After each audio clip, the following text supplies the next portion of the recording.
Welcome back, everybody, to the Irish Furian. I am the Irish Furian. Um, Hope you're all well this morning, and it's a late one. I'm making them later in the hope that people can pop in a little bit easier, and that they have that space to pop in. Um, so, as is always the case with these morning chats, uh, I just come on for 15 minutes, and if there's people that want to join and talk about things, then we can do that. So, uh, one of the things that I want to talk about today is something came to mind, and I just want to back things up when I speak about things that they're not irrelevant, you know. So, um, I know that most of the parties, the political parties, and I said I wasn't going to talk about politics, but it's not really. I don't know how you would term this or frame it, but um, like the Irish Freedom Party is a civic nationalist party. And I'm beginning to think there are members within the Nationalist Party who are the same, who believe that people can just come here um, without, we say, much difficulty from anywhere in the world, and then set up shop and make this their home. You know, like the problem with that is that there's already a people here. People who are already here are the Irish, my people, and I'm going to guess your people too. This is why I term myself an ethno nationalist and not just a civic nationalist. There's a difference. Civnat and ethnat is the thing, right? I call myself an ethnic nationalist because I believe that the Irish have a right to their inheritance. Okay. So even though we say anybody who wants to strictly talk politics can go to the Nationalist Party site and do that, or they can go to the Irish Freedom Party site and do that. I still will touch on topics to do with similar subjects. So the reason I say that is that about this country is for the Irish people. Is that it's our inheritance? You understand? It's what was passed on to us from our ancestors, whoever that was in the country at the time. You know, um, so like there's even people like of not of we say Gaelic stock or Celtic stock in the country, and I would say that's okay. At the time that the country was formed, we say well during the time this is my cutoff point. I say that where um, when during the signing of the proclamation and the creation of the Irish Constitution is when the Irish nation and state was formed. Well, not nation, the state was formed. Okay. Now I understand that there's a lot of hidden technicalities around that.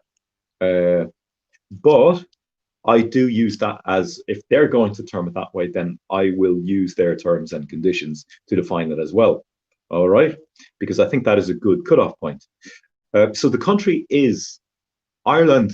The country is the inheritance and heritage of the people of Ireland from that time.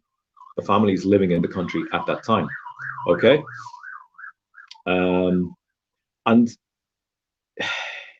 I know there's the whole thing about the Irish diaspora in America and all of that, but like if they went there, they're still ethnically Irish. You know, they are still of the families of Ireland, um, and that's how I see it. You know, now punch holes in that all you want, and if you want to come on and debate that with me, we can, and I may concede points to you, you may concede points to me about that, and then that's fair enough. We're both learning, um, but that is how I see it. Like somebody coming here from, was say, China, or somebody coming here from Africa, an African country, or somebody coming here from Brazil, or somebody coming here from India, Poland, wherever. Those people do not have heritage, history, ethnicity, and culture. There's four things. Look at that. Four big things that they don't have with this country. So it's a very clear demarcation there in that respect, you know. And you know that then people would say, well, you know, what is an Irish person? There was Normans, Vikings, you know, and I've covered this so many times it gets laborious, you know. Like I say that it's not, we don't live across a timeline. You know, the Irish people are the result of those invasions, which go to make up the ethnicity that is the Irish now. You understand?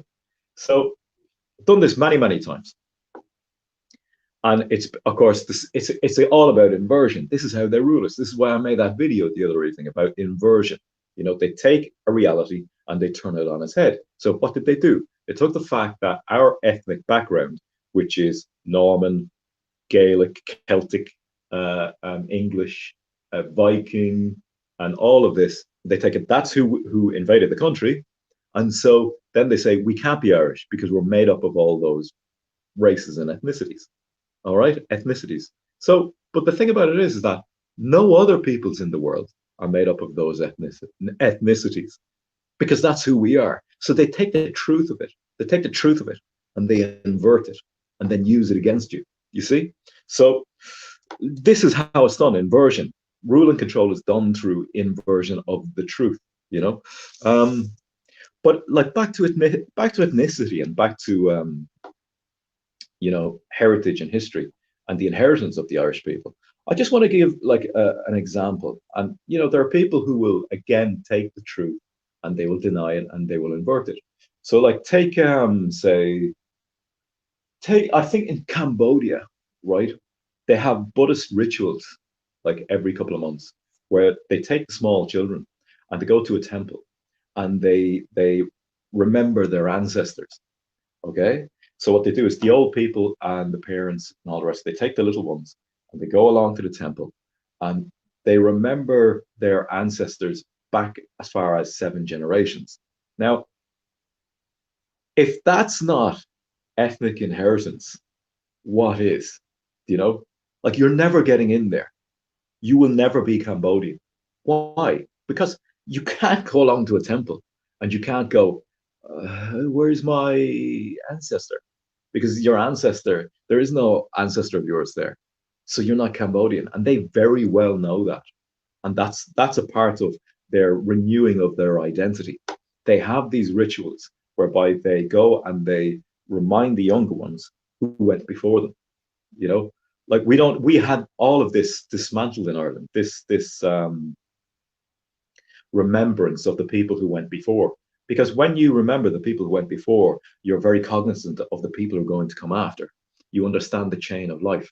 You understand the nature of the continuation of your line, you know? But all of that had to be done away with in order to allow what's happening right now to happen. So I think that's a very good example of um, how you get to hold on to your land, to your nation, your people, your identity, without it ever being usurped or dismantled. Now, say the hidden hand behind the powers that be want to actually get themselves in there. How do they do that? Well, they're going to have a particularly hard time denouncing Cambodian inheritance and Cambodian heritage and culture and ethnicity. Like ethnicity is a real thing. However, it's kind of like, it exists, but it's the result of a common bond between a people. And it's kind of like it's the result, it's a visible result of that common bond, you know? So, like when you like I argue for ethnicity, but it's a harder time to do that because it is the expression of that kind of um, understanding of the continuation of your lineage and your community's lineage and the people you share that with.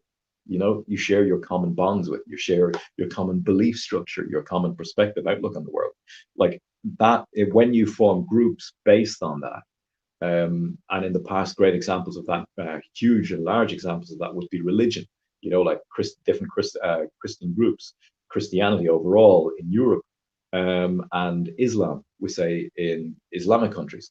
They're huge, big belief systems which hold the people together. And the common result of having such a shared bond is that you, like in 100 years' time, 200 years' time, 500 years' time, you end up with a people who are ethnically similar. So ethnicity is a real thing, but it's more like the expression of the thing that your nation, and nation is a people, nation, a shared group of people, um, shares, you know. So, afternoon, lad. This is Richard McKevitt says, afternoon, lad. The trouble with the Irish people today is they are brainwashed into believing they have no history worth remembering. Yeah, you know. Well, a lot of that too, I think, is I think a lot of that is the neoliberal order and the box in the corner, and now the smartphone. You know, I think a lot of that is that young people, as with all young people, they want to form groups, which is good. But their groups are formed on from television and from smartphones and Netflix. It's formed on what seems to be popular opinion. In other words, consensus. So it's safety within the group, you know, rather than we say an understanding that it's important to respect what went before your elders who have life experience and wisdom. Um, you know, it's more, and in many ways, like our modern culture is a very immature way of being because it is kind of like a glorification and a standardization of that kind of childish facetiousness, that kind of surface. We're all together because, you know, Nikes are cool. We're all together because you know, it's great to stick your tongue out like and look like your favorite pop star, you know. So that's kind of like more kind of like that's more a sense of belonging through the rule of consensus rather than um, hello, so true, says Richard McKevitt. Ireland, says Alicia Dawn. Okay, TJWK 2015 says, good afternoon from Finglas. Okay, cool. Good to hear from you all. So yeah, so it is like the culture we have at the moment is a superimposed one. It's one which is superimposing itself on older, wiser cultures. And it's a real thing, you know. It's the removal of the wisdom of um, culture, heritage, all the things I've been describing, and replacing it with superfluous, facetious fashion, you know, consensus, rule by consensus. Uh, so, uh, so yeah, I'll try not to look too much at the chat. I'm trying to keep my thoughts in order here. So the thing is that example that I give you from Cambodia, where we say there are, we say, routinely rituals for Buddhist rituals where the people go, and it may not necessarily be Buddhism. It may be an older tradition among the tribe where they you know speak to their ancestors, where they go and remember their ancestors, the people who went before, going back 7 generations, seven, right? Like you're never getting in there. You're never going to be a part of that society, like because they know you are not one of them, and that's okay. You know, I think that is fantastic, and I think we should have something like that here. You know, in fact, you know, we do, but we're not allowed to have it. We're not allowed to speak it because it becomes politically incorrect. You know, like I talk about my great grandfather. Anytime I have arguments with foreign nationals on here who say I don't have a right to Ireland because the Irish went everywhere and the usual bloody rhetoric used to undermine my identity, you know, I usually come spring straight back and I say, well, my great grandfather laid down the first railway tracks in this country. What did yours do here? You know, and silence. You know, all you hear is the crickets. You know, you can't, nothing, because they don't have a history here. You understand? So, like, you know, I do argue for ethnicity, but really, I'm kind of like, I'm building it on shaky ground because it really is about heritage, culture, inheritance, and yes, race and ethnicity. But race and ethnicity is the result of those things, and it is the of the continuation of those things, of shared groups, communities, beliefs over time. You know, but we don't live across the timeline. We live in the here and now, and in the here and now, who we are is Irish. You know, we're not like, I am not a Brazilian. I am not a Chinese person. I am not an African. You know, I don't have any of their ethnic inheritance. And they do have an ethnic inheritance, but because they whatever kind of like personality makeup these people have that leave their countries, they don't feel a connection to their countries. They have uprooted themselves and they've taken themselves to where the money is. They're following money, you know.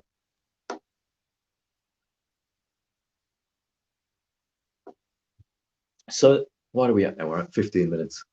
Um, yeah. So anybody want to throw in some information there or something to talk about? I'll give it another 5 minutes and see what people are saying. Um, Yeah, it turned out it was really beautiful this morning. It was really blue sky, and now it's just gone totally overcast. Yeah, so I have to go shopping soon shortly. So um, yeah, whatever anybody wants to say, talk about. Any thoughts from you, peoples?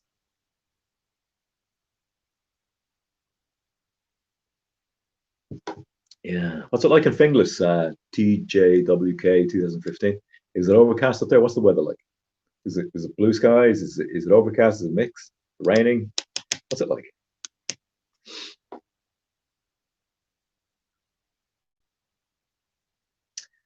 Yeah. Well, put up that I did my bit in photography and stuff for a while, and a bit of videography as well. So I have this studio light here with a diffuser, so it really comes in handy for lighting up this side while the window does the other side. That gives a good look. Not that I have a good look, you know. Um, yeah. So, but it lights it well, lights it all right. Um, so it's the only way they're able to like someone say, "Oh, lucky you, man." Yeah, just got really overcast down here in Cork, but that doesn't affect my mood at all. I It's been a while now since I disassociated mood from weather. You know, when people say to me, "Oh, what's it like there today?" They say miserable. Like, why are you investing your feelings in the weather? You know, it's just weather. It gets wet. It makes things grow as well. You know, like someone say, Trump or Biden. Trump or Biden? Well, we both know like that they're just supported by the same people. You know, um, I think they're both puppets. Obviously, they're both puppets for the system. I don't believe there is a democracy. No, I'm not in Dublin. Um, and I'll go back to the locals in my village are refusing to serve people without masks, even with disabilities. Good Lord, are you serious, Richard? Is that true? Seriously? God, the fear has really struck them down, hasn't it? Fear has really like I'll say to you about that. Like I no longer have a pleasurable experience um, going in shopping. You know, uh, there's a local organic food place where I buy my food. I like to eat well, like to eat healthy, and I'm willing to pay the extra for that reason, because I believe that what you take in is who you are. Um, but did the guards warn them? Do you know what I mean? The guards warned them. What did they warn them with? Like, I mean, what did they say? Did anybody see that? The guards warned them. Like, I shopped in the Super Value here in Cork. Um, if Trump doesn't matter, man. It doesn't matter. Like, it doesn't matter. Like, the system is the system. You have to, you have to, you have to consider the future, and you have to consider what will sustain you for the future. So the story is that let's say the guards won. Yeah, so I was shopping in Super Value, and I was getting away with not wearing a mask, and I'm still not. Um, but I went in there. I went in there one day, and there was an older guy behind the counter, and he looked over at me. And you went like that to me, you know. And I went, "Oh, I'm exempt," you know. And he goes, "Yeah, so what?" Like I said, "So am I," you know. And he goes, I've got chronic asthma." I said, "And I have to wear this thing 12 hours a day," you know. And I I kind of put my head down. I was dealing with the lady in front of me, and I just, I'm really sorry you have to do that, you know. And then I thought about it afterwards, and I went, if he has chronic asthma, isn't he exempt? You know, if he has chronic asthma, isn't he exempt? Like I like to push the whole not wearing the mask in shops as much as possible. Like push it until somebody steps in my face and tells me that I have to wear them. But like the thing is, Richard, right? Here's the thing. You know, like everybody knows on this channel by now, I don't believe there's a transmissible virus, right? What I believe is happening right now is a dismantling of the economy. It's a resetting, dismantling, and resizing of the economy. And I believe that's what this is about. And the way you can tell that is how you tell the intentions of somebody is through their actions and through the end result. Okay. So, what are the actions that are taking place right now? And what will be the end result if it continues? Well, it's the closing of businesses, isn't it? They're closing. There's two gone now. Oh, he doesn't believe in a transmissible virus. I'm gone. Bye.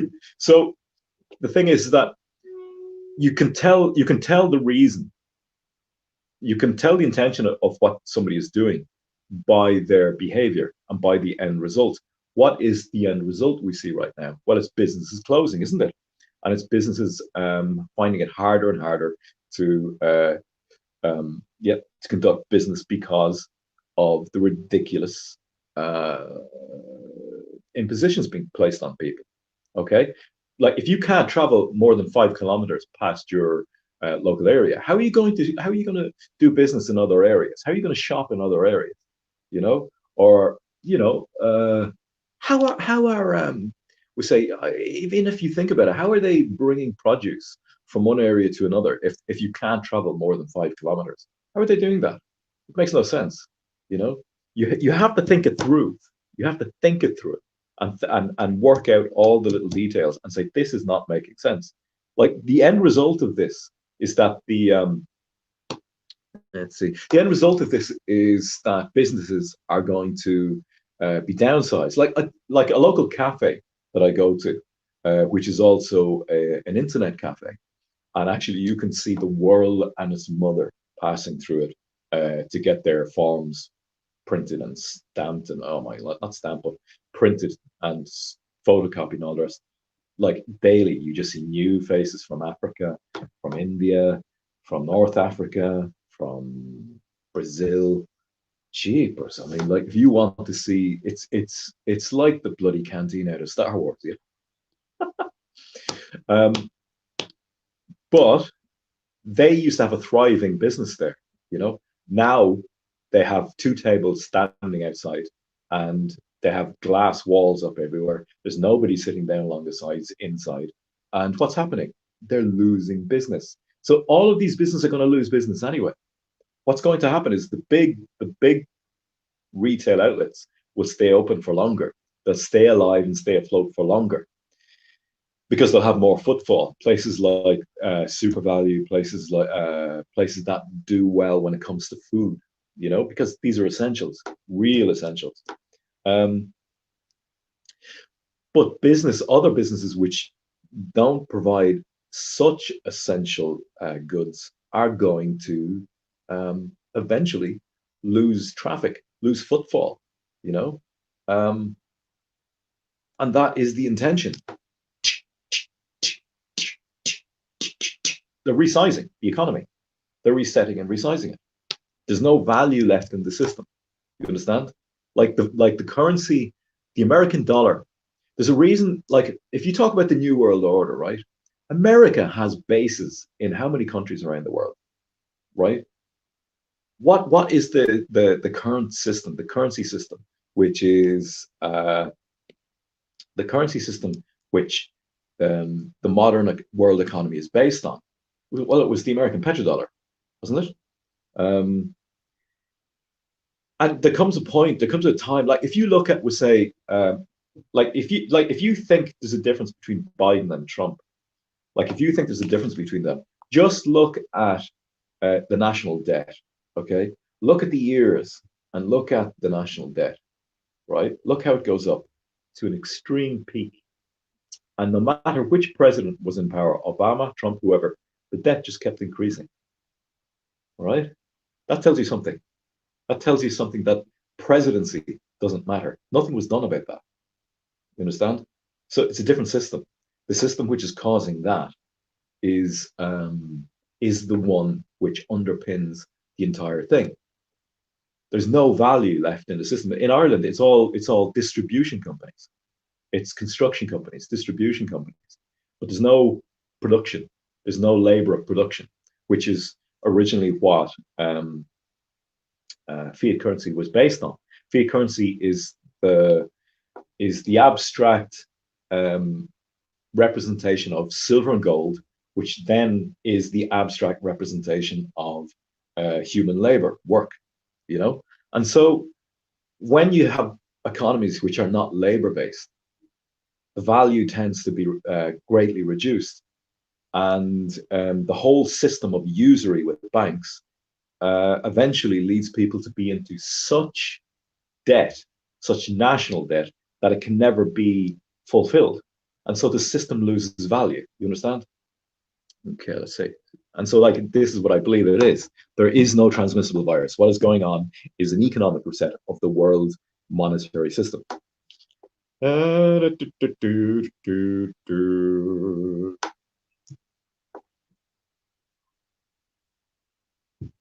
Yeah, so Colin Rochford says that all of a sudden, according to the experts, the flu is down 98%. Yeah, well, that was the same thing with the pneumonia stats, wasn't it? The pneumonia stats went like that. It was like pneumonia had just been cured. You know, same now it's the same with flu. But I'm telling you right now, people won't get it. You will say that to their faces, and they'll still go, no, no, I know somebody who had it. I know somebody who had it.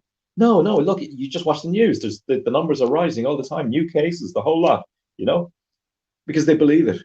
They've conceded their ability to think critically and their authority to the government and to television. You know, they've conceded their ability to think critically to a box in the corner. Um, and how do you argue with that?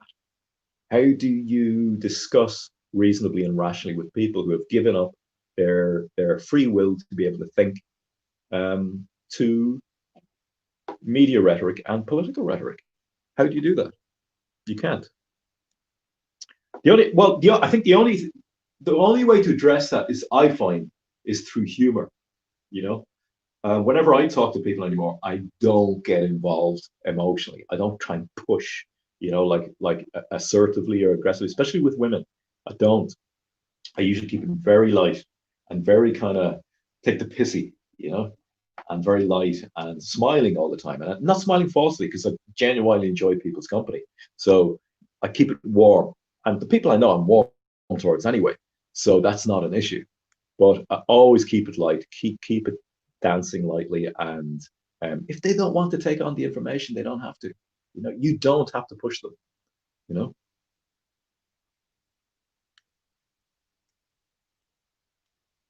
So anybody got anything they want to talk about? I find the ethnic thing interesting for a while, as an expression of anybody who's just joined late in the day here. Come on, watch the video from the start. And I was talking about, we say, heritage, culture, inheritance, history, and that leads to groups having ethnicity. So it's kind of like, where I believe that the whole thing with this CV number is about something we already have in our bodies, so that when that you go and you get diagnosed, they go, yeah, you've got CV and the number in your body, and it's like, oh shit, really? Oh my god, no. And then you have to like isolate for 2 weeks, and but it's kind of like, to me, it's kind of like saying, you've got left legism, you better go get diagnosed, go to the hospital there, go to see the doctor. Okay, and you go to the doctor, and the doctor goes, yeah, you've got left leg. And you go, oh God's sake, what'll I do? So yeah, you have to self-isolate for 2 weeks, and see how you are then. I often wonder though, like, the thing is, like, the COVID, right? It's like we have to do this like children, right? I believe flus and colds are come under that heading, don't they? I mean, so like, it's kind of like going, and I heard like that the actual the V hasn't been isolated, So how do they have a we say a working test for it? I don't understand. Also, too, I have this up on the site there on my channel. Like if you go to scientificamerican.com and you look and put if you look up if you just Google scientificamerican.com, our virus is alive, you'll get to a page on their site where they talk about they don't know, you know. They talk about the fact that it's a gray area. They don't know whether it is alive or inert, and inert means it was never alive.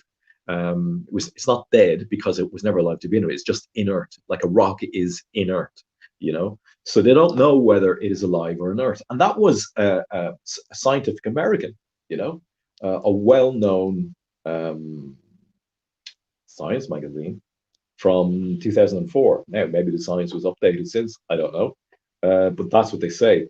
They also mentioned the fact that they could possibly be a solvent, and a solvent being that if you have a toxic part of your body, if cells in your body become particularly toxic, and your white blood cells won't deal with it, then that the what becomes a flu or what becomes this CV is the cells actually um, being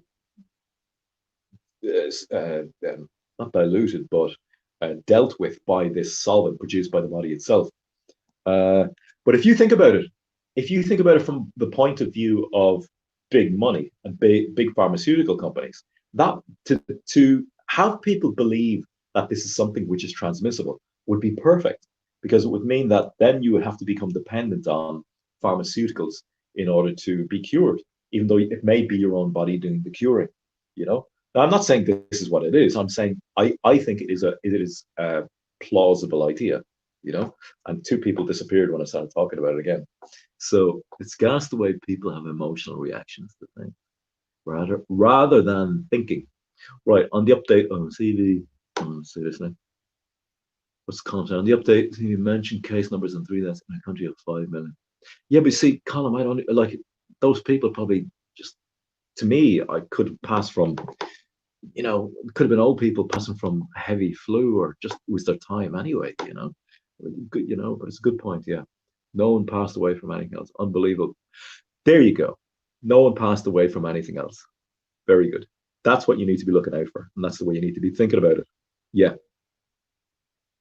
Yes. That's how you need to be thinking about it.